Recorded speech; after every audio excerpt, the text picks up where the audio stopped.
Sabemos que existen los números naturales, los enteros, los decimales y los fraccionarios, entre otros. Pero ¿cuál es el conjunto numérico que surgió primero? ¿Por qué? ¿Cómo?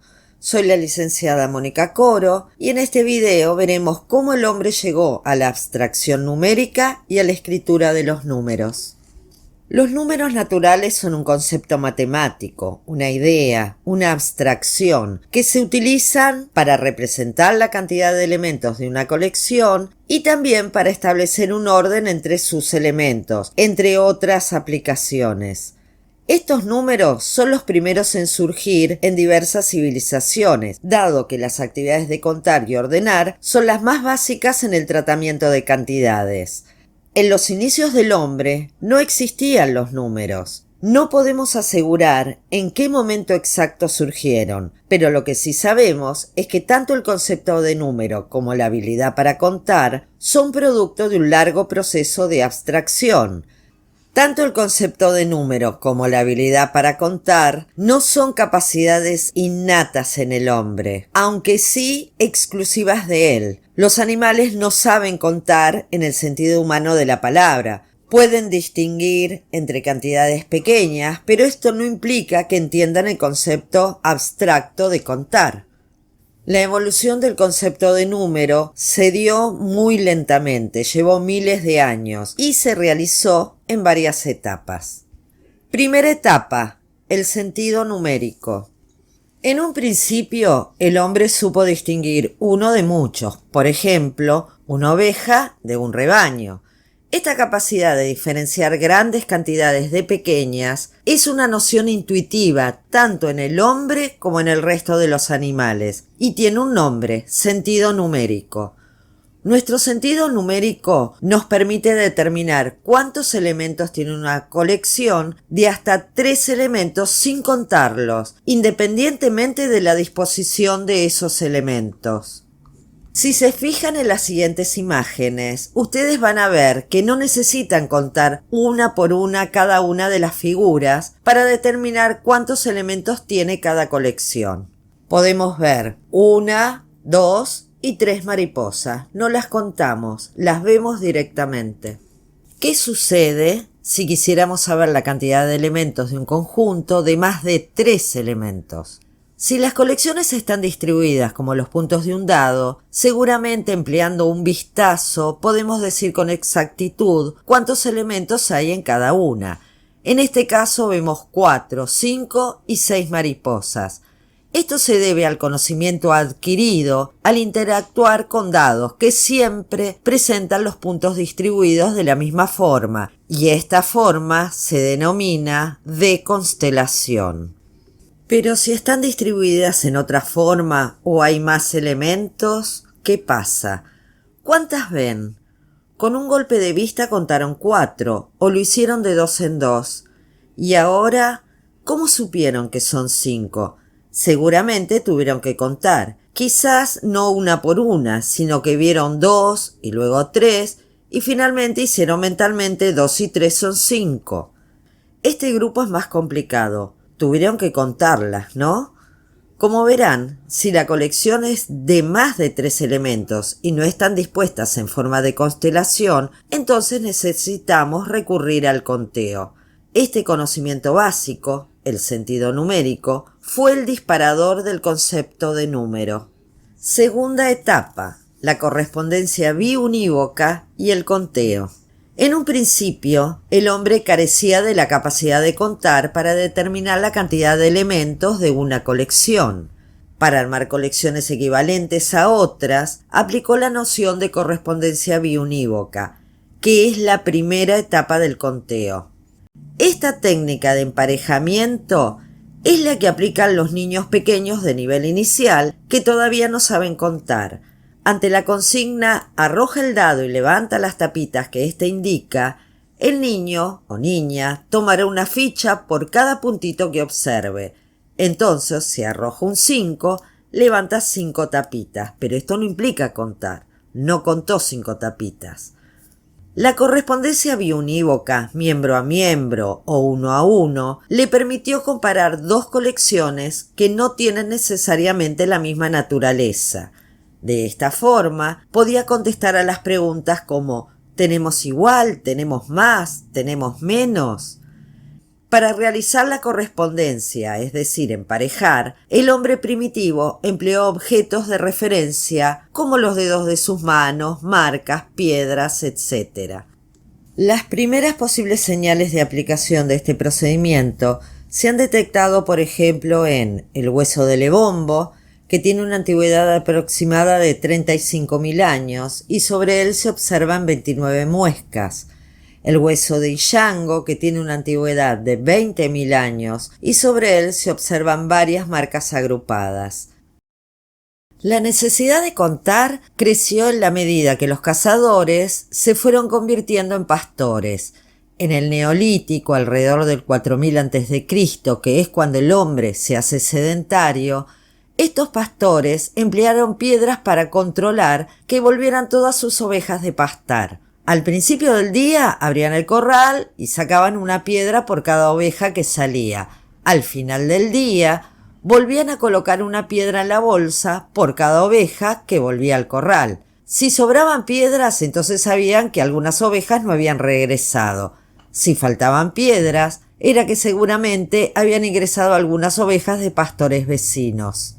Hasta aquí podemos decir que en esta etapa el hombre podía representar cantidades mediante emparejamiento. Pero este procedimiento, el de aplicar la correspondencia uno a uno, es decir, el emparejamiento, no implica contar. Con el tiempo, de una manera gradual, se fue constatando las semejanzas que existen entre los conjuntos que intervienen en una correspondencia, entre un lobo y un dedo, una oveja y un dedo. Eso sería el concepto de uno. 2 ovejas o 2 lobos con 2 dedos, que son ejemplos del número 2. 3 bisontes y 3 dedos son ejemplos del número 3. Luego se dio cuenta que podía ordenar las colecciones y para pasar de una cantidad a la siguiente necesitaba uno más. Fue el principio de la serie numérica. Una vez creado este concepto, el paso siguiente fue asignar a cada elemento de una colección un término de la serie numérica de forma ordenada. Este es el inicio del conteo. Es aquí cuando el hombre cambió su forma de determinar la cantidad de elementos de una colección. Ya no era necesario buscar una colección modelo con la cual poder emparejar. Simplemente contaba los elementos de la colección. Tercera etapa, el sistema de numeración. Con el paso de los siglos y cuando el hombre alcanzó la abstracción numérica, ante la necesidad de trabajar con cantidades más grandes debido al comercio, comenzó a agrupar los objetos que empleaba para contar y reemplazó esas agrupaciones por otro objeto diferente.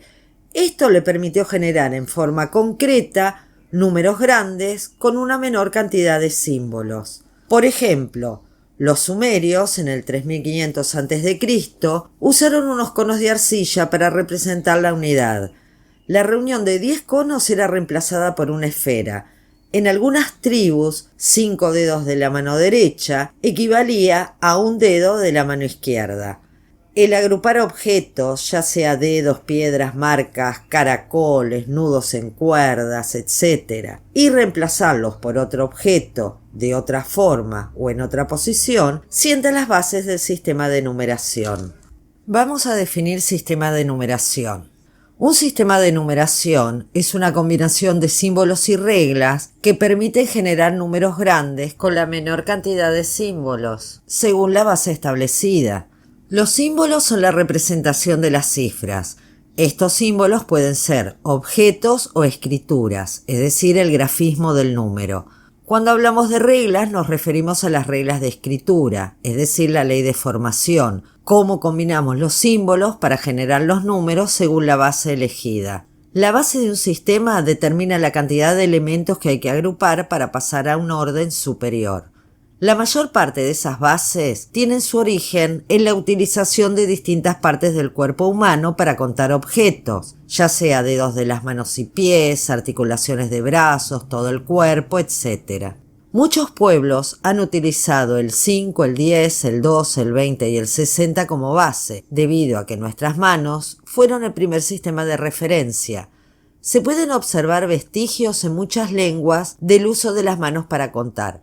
Por ejemplo, los guaraníes para el 5 dicen po, y po quiere decir mano.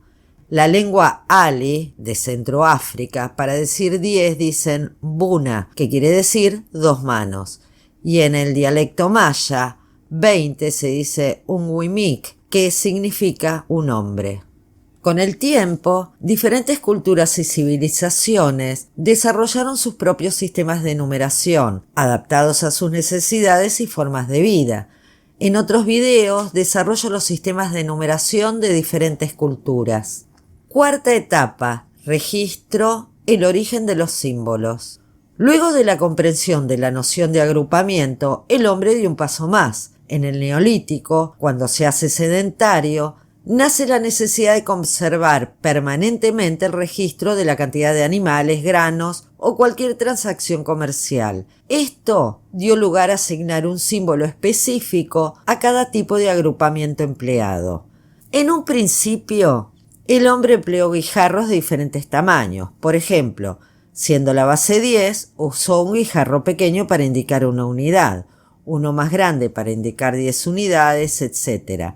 El inconveniente es que no es fácil hallar grupos de guijarros del mismo tamaño y forma. Fueron los sumerios quienes, alrededor del 3500 a.C., crearon unas fichas que los historiadores denominan cálculos. Estas fichas estaban hechas de arcilla moldeada y constituyen la primera representación simbólica de los números naturales. Se empleaban para cuantificar, es decir, para determinar la cantidad de elementos de una colección y también para hacer cálculos.